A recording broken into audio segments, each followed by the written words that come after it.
I did not have sexual relations with that woman.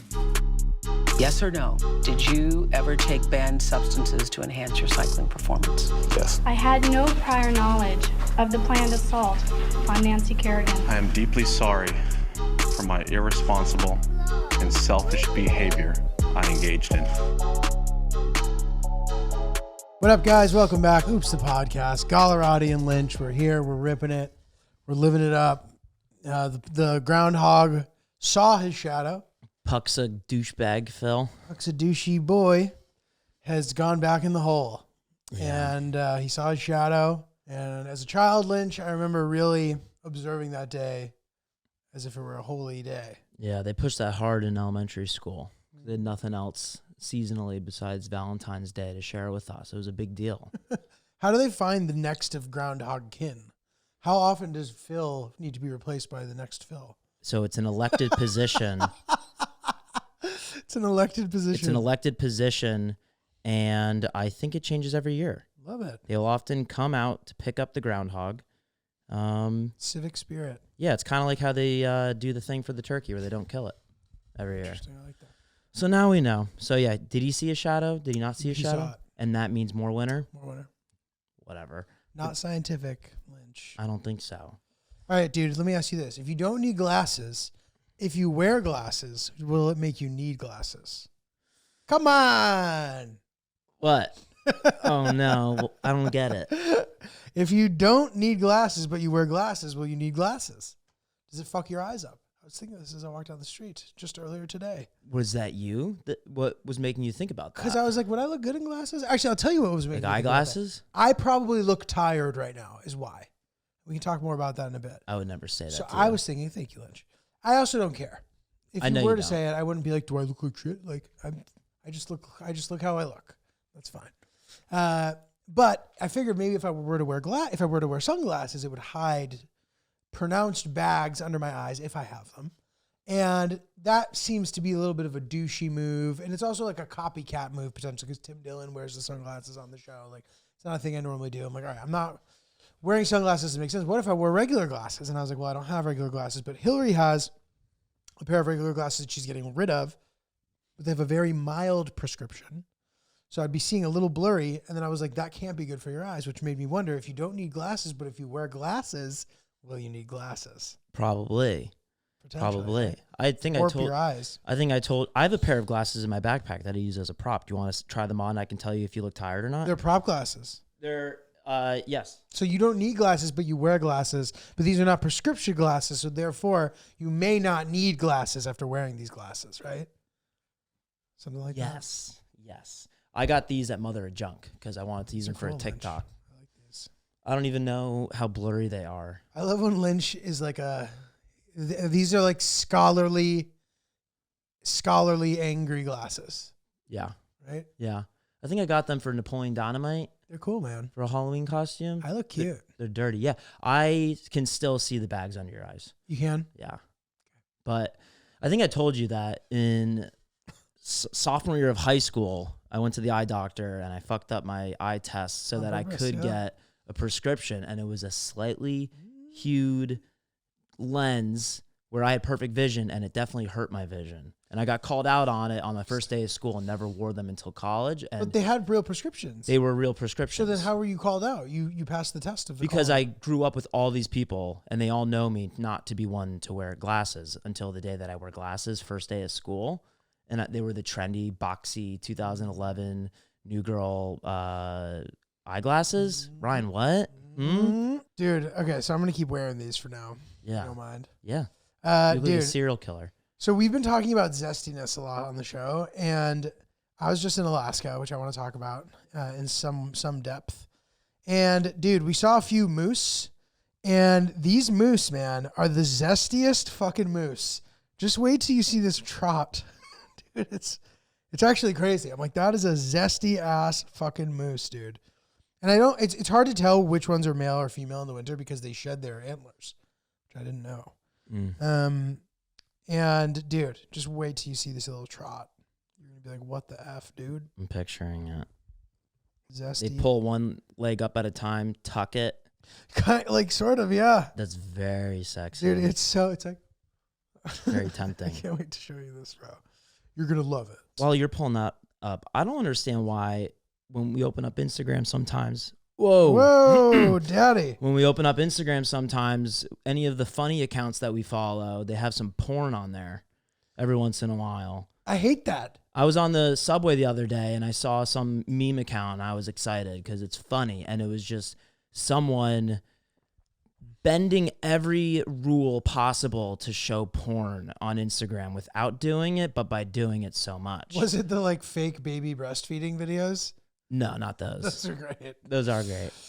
Hilarious loophole. Yeah, no, not those. But Yeah, it was I'll just follow a traffic accident account, and then occasionally, like, there's just somebody like twerking. And like the other day, I'm in bed looking at my shit, and Hillary's like, "What the fuck?" I was like, "I swear to God, this is worse. This is worse driver. Look at the rest of the." yeah. It's like an algo bump trick or something. So I don't know. I always comment like, this is upsetting. Let me see this Hit moose. play and just wait till he starts running. This is porn that I would follow on Instagram. Oh wow, it's very mechanical. Look at the.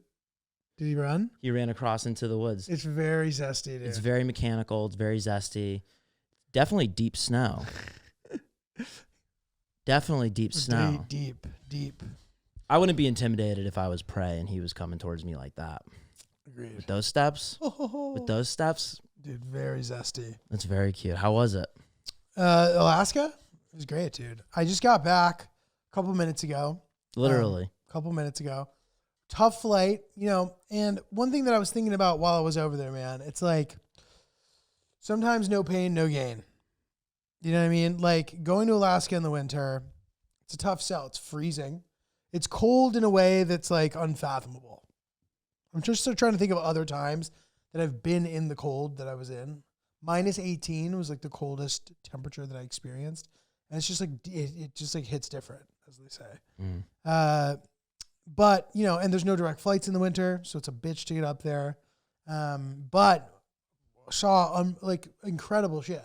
So it's like, if you're willing to put up with a tad bit of discomfort, you can really reap the benefits. Saw the Northern Lights, super sick. It was glitched out on photo. Crazy, right? Yeah. Super crazy. So there was that. And those, it's like not a guarantee. Like just because you're there in the winter doesn't mean you're going to see them. Like I got lucky, which was cool. And I didn't get to see them like crazy rich, but like it was still sick to see them. So there's that. We did some really, really cool activities. So, and I'm sitting there freezing my ass off, but I was like, this is sick. It's cool to be, I feel elite being up here. What was without spoiling anything for any future projects, what was the coolest thing that you captured? Oh man. So let's dive into it. Let's just talk. So I want to talk about it, but I want to do it chronologically. So I get there on Thursday because I have two shows Friday, 2 shows Saturday. Venue's called the Peanut Farm. It's like 70-seater. 2 of the shows were sold out. The other 2 were very close. A great weekend for me, like amazing.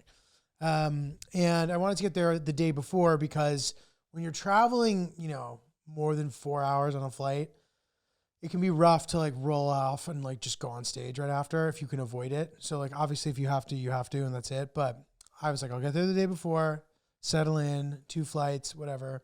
And then next day I had the show, great. And I'm planning this shoot as well. So it's like hard to compartmentalize because I'm like, the shoot's going to require a lot of brain power, but so does doing an hour of comedy. So I need to like focus on the comedy. It'll be okay. Like shoot some pickup shots, maybe with my phone. And then Zach, the guy who I bring with me to film, he shows up Saturday night. I'm like figuring it all out, whatever. Shows both go great. Amazing. Met up this guy, Bradley, who was a guy I met. He used to be a comic, lived in LA, lives in Alaska again. He's from Alaska and he's helping put together these shows. So awesome. And then Sunday morning, we head out to do sort of the main event. So I was trying to go to a national park that I hadn't been to. And it's the winter, so it can be complicated because, first of all, a lot of the roads to these places are not open during the winter. And from Anchorage, there's like a handful of places that make sense to go. The 2 that are the most obvious, I've been to. Not to mention in the winter, it would actually still be difficult to like do activities at those 2. But now I have like 2 others that I'm looking at. So one, you have to fly there in a plane no matter what, and the other one you can drive into in the summer, but like it's not for the faint of heart even in the summer. Like the road's really bad and like you'll fuck your car up. So like they advise you to like proceed with caution, have special tires, whatever. The winter there's no road there. So how are we going to fly into the park? And I know we've teased this a little bit, but I found a great cool activity to do where there's a mail carrier, this airline company there that's like a small bush plane company. They have a contract with the U.S. Postal Service, and they deliver mail to people who live in the park in the winter in Wrangell St. Elias National Park, which is a UNESCO World Heritage Site, and very, very cool, like gorgeous. And I think it's the biggest national park in the country as well. The plan was we're going to fly in a small plane, and I've been on small planes before, dude, but never like this. This is the smallest plane you could ever imagine in your life. So the smallest plane you could ever imagine in your life. There's the pilot, then Zach, and then me in the back. And in theory, there's room for a 4th seat, but there's all mail in the 4th seat, like Amazon packages and shit. Zach was in the front. Yeah. He was like next to the pilot. Yeah. Okay. So if you're wondering, do people who live in remote communities where they need to be flown in the mail, and there's like 10 of them living in a town, can they order Amazon? The answer is yes. Wow. And it comes twice a week. Insane. So I'm sitting next to this mail. When you fly in a small plane, you put like noise canceling headphones on basically, and then you can walkie-talkie each other if you need to talk because it's super loud. If I were to have had those on top of my head, I wouldn't have fit in the plane. Yeah. So I needed to put them behind me to the side, 0.5 centimeter of headroom, and just like really, really tight squeeze. But dude, like, you know, we take off. The plane is on skis. So like the tire comes in and out of the skis depending on what it's landing on. Like if it's landing on ice or like you literally just go on the skis. It's like super sick. How do they add brakes to the ski? I'm not sure. Interesting. Maybe like the wings or something. I don't know. Or maybe the wheels eventually go down. I actually, that's a good question. But yeah, and if you've ever flown in a small plane, like it's a pretty smooth experience generally. You get bopped around a little bit by the wind, but for the most part, like you take off like very, very easily compared to like a big ass plane. Like it's just like very smooth. And yeah, the first stop was McCarthy, which is like this town at the end of the notorious McCarthy Road, which is like a road that's not open all the time. And the road that I was telling you about, that's like a really tough road to drive on and that is closed in the winter. So this in the summer is like a community and it's like a semi poppin' spot if you're able to get out there. But in the winter, there's only like 50 people who live there. So we landed, I was helping them with the mail and then met a couple of the people who lived there all year and like figuring out what their deal was. Like that was pretty cool. Hung out with them for a bit. It was freezing, dude. Like I had these boots on and I have double bagged socks and my toes were completely numb. The rest of my body was fine. Like I was layered up, like overkill, like looked like a 5-year-old whose mom packed him up for sledding. Were you concerned? Kinda. But I was like, all right, you're being a pussy. Were you put at ease? Like, did someone tell you, like, you can expect your feet to feel like that, but it's not necessarily frostbite? No. Okay. And I didn't want to say anything. And also, like, obviously I don't have frostbite, but, like, you know, I don't know. I don't know shit. So then we fly to this place called Dan Creek. It's a mining town. 3 people live there in the winter. 3 people. And what are their jobs? Dude, couldn't tell you. One guy wasn't there. He was out of town. So there's only 2 people, a guy and his wife. This guy, Fred. And dude, lives there. Apparently this guy hasn't been to the doctor in over 30 years. He hasn't even left that area in 20 years. And the place that he's been to previously within that previous 10 years is like the city nearby, which calling it a city is like a joke. It's like a town. He went to the town nearby 20 years ago. Absolute legend. This dude was just sitting there waiting. Hey, what's up, guys? Crazy. Fred And Irene. Did you go into his house? No. How big I was wish the that house? I had, actually. But I don't know. I didn't see it. He met us at the runway. And I should have maybe tried. But, dude, like when you meet somebody who's that pure, it's like I felt weird like trying to pimp him out. I almost was like, we got a couple back and forths, and I'm not even going to like push it here. Yeah. And also, I guess the pilot probably needed to get back. I maybe could have pushed and gone over there, but. I wonder what the inside of his house looked like. Same. Like, I'm curious if he had tons of books, if he had nothing. Dude, that's even freakier. do they have a TV? Do they have a TV? I know he has a phone because he was telling the pilot they text each other. Did you see the phone? I did not. Interesting. I'm curious, like if you whipped out your iPhone, it would have broken his brain. I don't know. I know that's not nice. No, I don't know. I wonder to what degree he's plugged in. I know his wife goes in to, Anchorage once a year to get checked up by the doctor. So yeah, dude, that was wild. And then, yeah, that was it. I mean, like that was like sort of the coolest thing we did. To get out there, we stayed at this like random lodge where there was like nobody staying there except us and like people who either live there or live around there. It was like we were just completely outnumbered by like locals. There was like nobody, and not even locals, like people who like work at the place or own the place, and it was just us. It was kind of cool. And there was this frozen lake behind it, and bro, people were just like driving snowmobiles on it, like trucks on it. There's a guy like I saw a guy with a rifle on it with like a snowmobile. I was like, this is crazy shit. Wow. And apparently there was this guy who lived in Dan Creek or McCarthy or something who like killed somebody. And it was like an old school like wilderness standoff. And there's a song about him. This dude's name is Claude Dallas. Claude Dallas? He's like a legend. And there's a song, bro. It's like Claude was his name and he was dun-dun-dun-dun-dun-dun-dun, and it was a shame. Like in a land the Spanish once had called the Northern Mystery. Dude, it sounds exactly exactly the river like that. runs and disappears, the Mustang still is free. Is that the actual lyrics? By the Devil's Wash and Coyote Hole in the wild Oahe Range. Somewhere in the sage tonight the winds call out his name, AAA. Claude Dallas. 1986. They were telling me Where the song the is. guy's a legend out there. Damn. And I guess all those like shows they film in Alaska, which I've never seen any of them, they like film them around this area also, I guess. Oops, the podcast is sponsored by BetterHelp. Guys, BetterHelp is the way to go if you're thinking about getting involved in some therapy. If you are already actively doing therapy, and in my opinion, if you want to sort of improve your operation, BetterHelp's a great way to do it. I mean, it is remote, which is amazing. You don't have to go anywhere where you can just access a smart screen or you have Wi-Fi connection or data or whatever. You can get in there and do a session. It is so efficient. They ask you a bunch of questions and they get you to a place where not only can they help pair you with a therapist, but you actually understand better what you are trying to work on. I've always been a person who believes that everybody can benefit from therapy, whether or not you feel like you have anything going on. It's just like nice to kind of be troubleshooting and doing maintenance about the way you use your brain, in my opinion.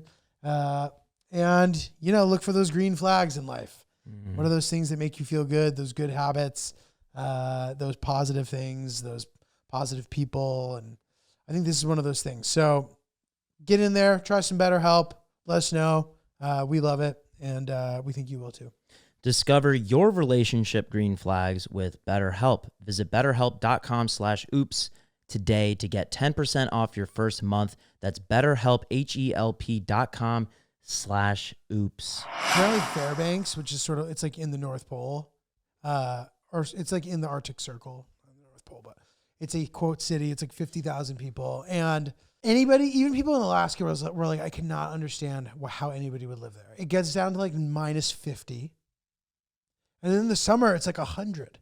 And there's giant mosquitoes that are like the size of horse flies. They're everywhere, like swarming. I wonder how many people, like the percentage of people that live there that were born there versus the people that decided to move out there. Because I could see if you were born there, that's all you know, and you might want to live there. Yeah. Like I'm talking about the mosquito area. No, totally. And I wonder, like, who desires to experience suspect. that. This is what I suspect. These are the type of jobs that would end you up there. Working in oil, because it's close to the slope. The slope, like the north, it may even be in the slope. I don't know. Everyone kept saying the slope, but that's like northern Alaska oil jobs. It's like you worked for 2 weeks and you're off for 2 weeks, I think is sort of the structure. And you can make a lot of money, but when you're all the way up there, it can be rough. It's like dark all day and shit. Like even in Anchorage, dude, the sun was rising around 10 a.m., which is like pretty gnarly. Mm-hmm. The sunset was around the same time it would be here, 5-ish.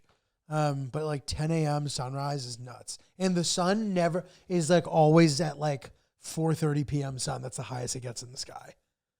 It never goes up here. Like at noon, it's here. It's nuts. Yeah, nuts. So yeah, and like or military people will get Mhm. stationed up there, I think. So maybe like that's a good start for how you might end up there. Maybe if you're native. But yeah, dude, like super wacky. Another weird fact: Hawaii and Alaska are like associated by area, not just by the fact that they were like late additions. Like if you think about it, they're not that far from each other. Like they are, but it's a 6-hour flight. Yeah. It's straight down. It's basically the closest, in a way, it's like the closest like nice weather place that you can get to from Alaska. Direct? Yeah. And there's tons of direct flights and they're all cheap. And I think Alaskan acquired Hawaiian Airlines. So dude, everybody in Alaska's been to Hawaii. So like even the guys, the people at this Lake Louise lodge that we stayed at who are really nice, they were just like really nice people, like whatever. And they're like, yeah, we usually go to Hawaii once a year, you know? And think about this, dude. If you live in Alaska and, you know, you don't have money or resources, like you're trapped. You can't drive out of Alaska. You have to go through Canada and you need a passport to do that. So if you can't afford to like buy a flight or something, or like, you know what I mean? You're like kind of stuck, which is like also interesting. I know that in theory, most functioning people can figure out how to get enough money up to get a flight to move if you needed to. But like, I could see it being like a little bit of an obstacle. Yeah. I would think that just the task itself might be too daunting. Yeah. Like If you've never done it, if you've never gone anywhere, totally. So dude, yeah, just like lots of really cool, like unique experiences that you could only have in an extreme environment like that. You know what I mean? would you say Fairbanks is the northernmost part where people live? No. So there's a place called Utqiagvik or something. If you type Barrow, it'll also come up. Now they're calling it a native name. But that's like a town. Oh, that's the tippy top. Yeah. That is the tippy top. And there's direct flights up there from Anchorage because oil people live up there.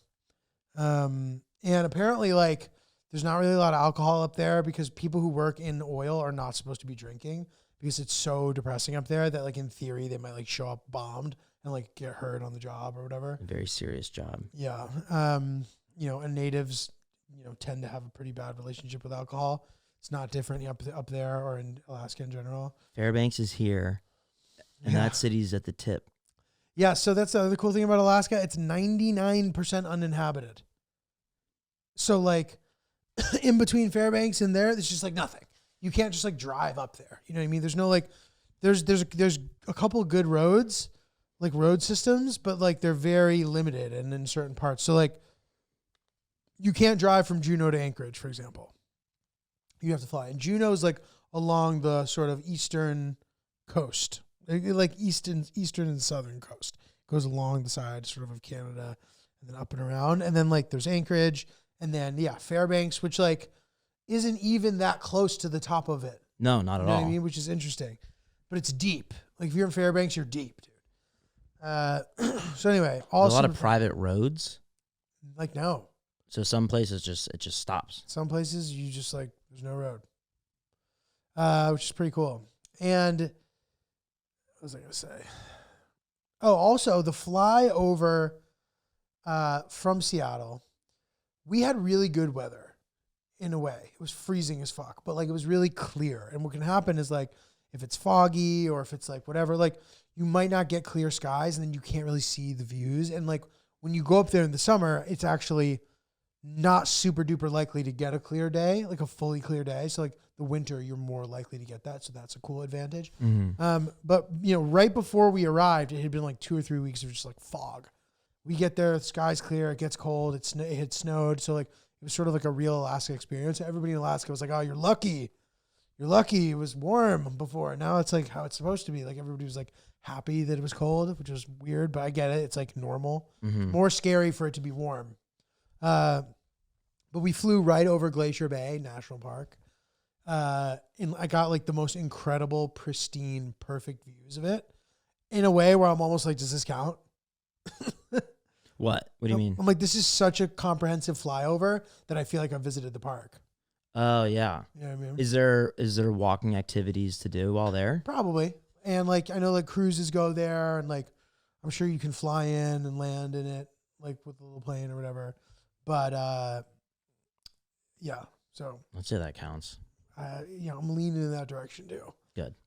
But yeah, dude. So I don't know. That's that. If you guys have any Alaska questions or thoughts about Alaska, I'd definitely love to hear whatever you got, because it's definitely very, very interesting. Nice. And then the flight back today, you had 2. They were smooth? Yeah, they're fine. It was 1 a.m., 1:20 a.m. departure.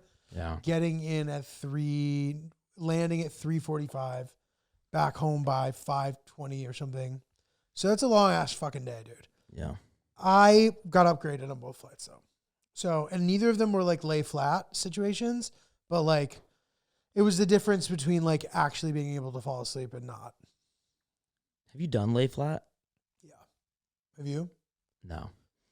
It's pretty great. I did first class once in 2003. To where? I think Nassau. Nice. Oh, sick. Yeah. The lay flat, they only have it on flights that are like 6 hours or longer, I think, typically. So they have it to LA. I've had it once to Vegas randomly, even though I didn't think it would apply, but the Seattle flight never has it, which sucks. And they have those like shitty seats too, like the shells, but don't get me wrong, like still better than not being in first. And it is truly, for me, the difference between sleeping and not sleeping at all. Because I can sort of like, even when I flew back from Chile, like we were in just main cabin, and like I browned out for periods of time, but it was never real sleep. And I came home just like absolutely shattered and like needed to go to bed immediately. And like now I'm able to like do the pod, and I'm like fine basically. You know what I mean? Yeah. Definitely tired, but. How many hours do you think you're going to sleep tonight? So. And what do you have to do after we record today? So I need to get this application together because we have a little bit of a breakthrough with citizenship stuff. Mm-hmm. I was badgering the Department of Health, trying to figure out why in the hell they rejected my amendment. And somebody like jumped in and was like, listen, do X, Y, Z, do it exactly like this. And you can even send it in an express mail package if you need it right away. And then they said at the end of the email, you're welcome. Can I read this email to you actually? Yeah, read it to me. Because I don't know for sure. I think it means they're going to hook me up, but I can't tell for sure. So this is what was said. The corrections unit cannot accept requests and documents via email. We must physically receive original or a certified copy of father's naturalization certificate and petition for name change showing a raised seal and or official stamp to examine. This can only be done by mail or in-person appointment. Original documents will be returned. If father's last name does not need to be corrected, Section 3 should look exactly like this. And they show me. And then they go, you may send the application package using a bright colored express service envelope with tracking to the corrections unit. You're welcome. Yeah. You texted me this. I don't think they would have sent a you're welcome unless it seemed like it was heading towards a positive direction. Yeah. So we're still getting close. This is good because at least there's like actionable progress. And balls are moving. Balls are moving. I can't believe the words that are coming out of your mouth, and like all of them needing to come together just sounds like such a headache, dude. I'm so sorry. It's okay. It sucks. But it's good. It's in a way, it's like, it's helpful to be okay dealing with ongoing sagas because like things that are hard to accomplish don't just happen right away or everybody would do them. Mm-hmm. The same as going to Alaska. That's the theme of the episode. You got to suffer a little bit in order to reap the benefits potentially. You know, not all rewarding experiences come easy. Yeah. So there's that. Originally I thought that I had to mail that stuff to them. I was in Alaska when I was doing this correspondence, but I came home, realized I don't have any of it. So I need to figure out how to get it. So that's fine. I need to do some laundry. And then tomorrow morning I'm going to Louisville to do 4 shows, which I picked up kind of late. So by the time this episode comes out, these shows will have already happened. So thank you to anybody who came. Hope you had a good time. Oh, that was cheeky. You should see why he looked away from the camera. He killed. Everyone said you killed in Louisville. I killed, dude. Don't jinx me. But no, being down there, it'll be good because I am going to hit a couple national Ps. I'm getting up there. My current number is 185. 185 out of 431. And if I were to hit all 431, which I will eventually as long as I don't die, I will then become more comprehensive within the 431 because some of the 431 are comprised of multiple sites. So I will then start visiting the multiple sites of the different places. The insights. The insides. The insights. Correct. Nice. So that's that, Lynchy. So today, I think this is fair to share with everyone. Today is the 5th of February, and you've had how many flights now? 16. 16 flights. So let's do some proportionate math right now. So you've had 16 flights, and how many days into the year are we? We're 31 plus 5. That's 37. Mm-hmm. So we're 37 days into the year. Well, that 31 plus 5, 36. 31. What's today? The 5th or 6th? You're right, 6. 36. So that means that over the course of 365 days, you were on pace 163. 162.22. We have to round up or round down, regardless. Pretty solid. That's a lot of flights. No shot. I mean, it's impossible. But Yeah. I don't see a world where without some sort of big event that prevents me from flying, I won't like smash my 51 record. Yeah. Because the flights don't appear to be letting up anytime soon. Yeah. So anyway. Well, since you left, there's been a couple plane crashes. I know. That's scary. Yeah. Well, it's funny to me that like anyone sees me in a little plane, they just say, be careful. There's nothing you can do. I just want to be like, why? What am I being careful for? And then they'll be like, well, it's dangerous to fly in a plane. Is it? Is it dangerous to fly? Like, why? I need to just start doing that. I need to start being like, why should I be careful? Just wondering. Mm-hmm. Because I hate that. I hate when people project their fears onto me.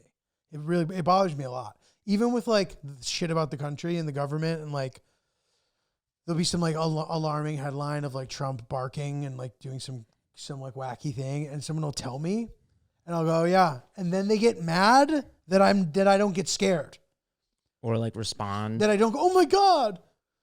If I don't go, oh my god, I'm now being yelled at or I'm now in trouble. Yeah. Fucking leave me alone, dude. I don't have to be afraid of shit just because you are, you know? Mm-hmm. So anyway, anytime I'm doing anything, be careful.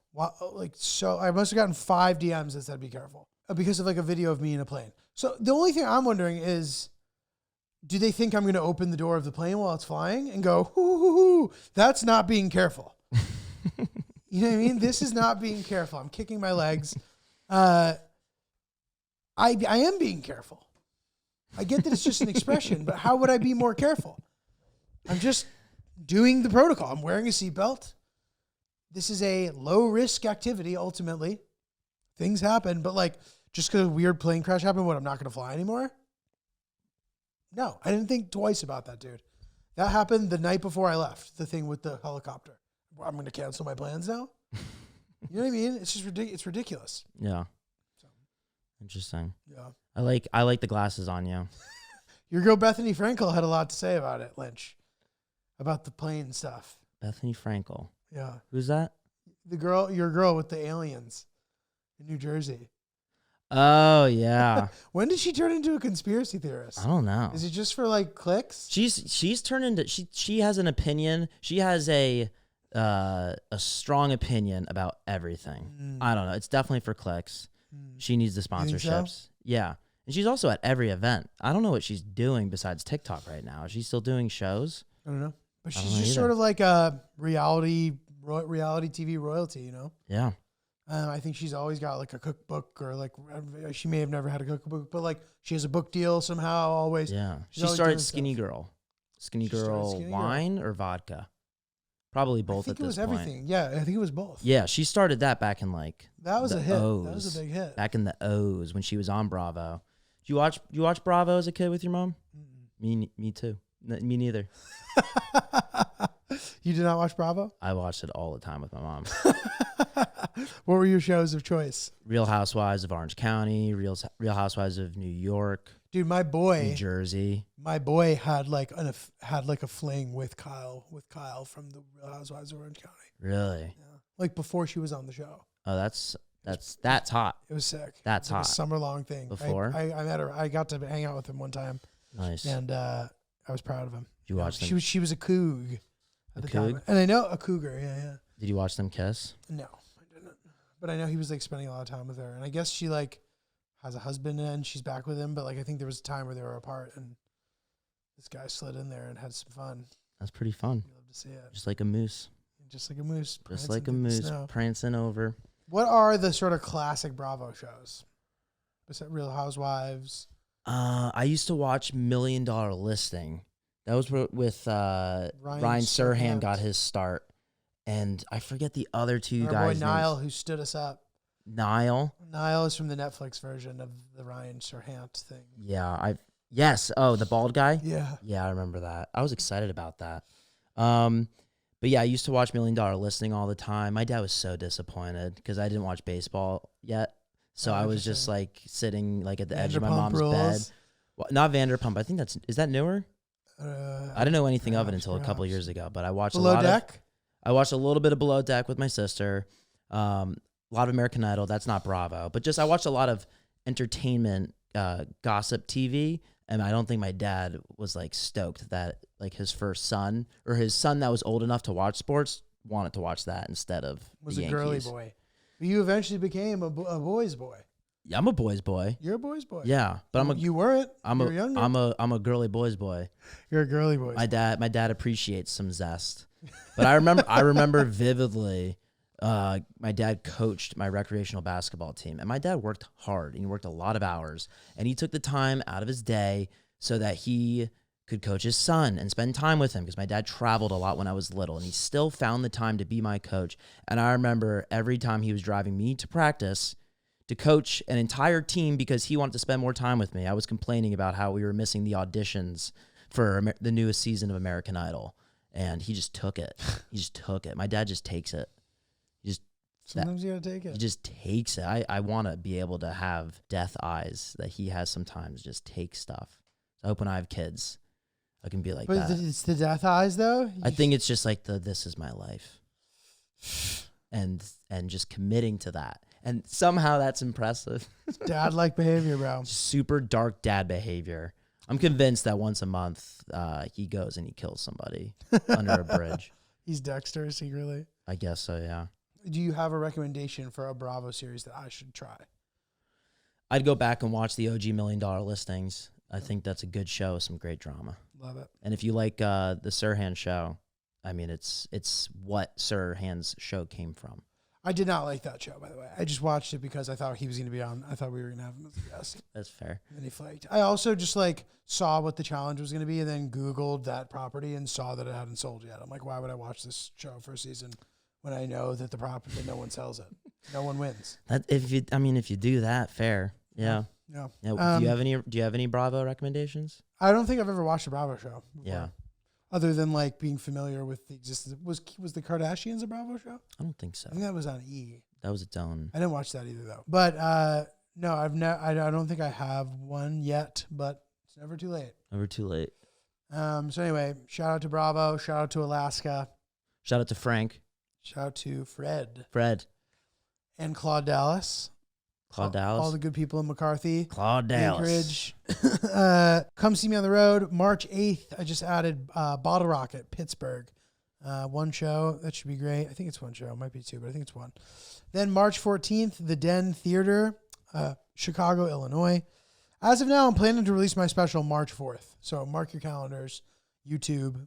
For anyone who listened this deep in the episode, that's a little sprinkle for you. I'll probably like post about it a week or two before. But I'm excited for that. And then I'm also Providence, Rhode Island, the 19th of March, 20th of March, Portsmouth, New Hampshire. And from there, DC in May, Charlotte in July. Probably add some more stuff here and there. So come grab tickets, notjulio.com. Come see me. Subscribe to my YouTube channel. The next video that I'm about to drop is going to be like a little bit of a game changer, I think. It's like pretty fucking good. So I'm excited about that. It should be the end of February, but Not Julio as well on YouTube. Subscribe. Just look up my name, whatever. You'll find my shit. Subscribe to us, Oops Podcast, oops.podcast@gmail.com. Oops Podcast on Instagram, all that stuff. Lynch. Ryan is really polite. Got some shows in February, but I'll post that on my socials, so check me out there. Ryan is really polite. And we'll talk to you guys on Thursday.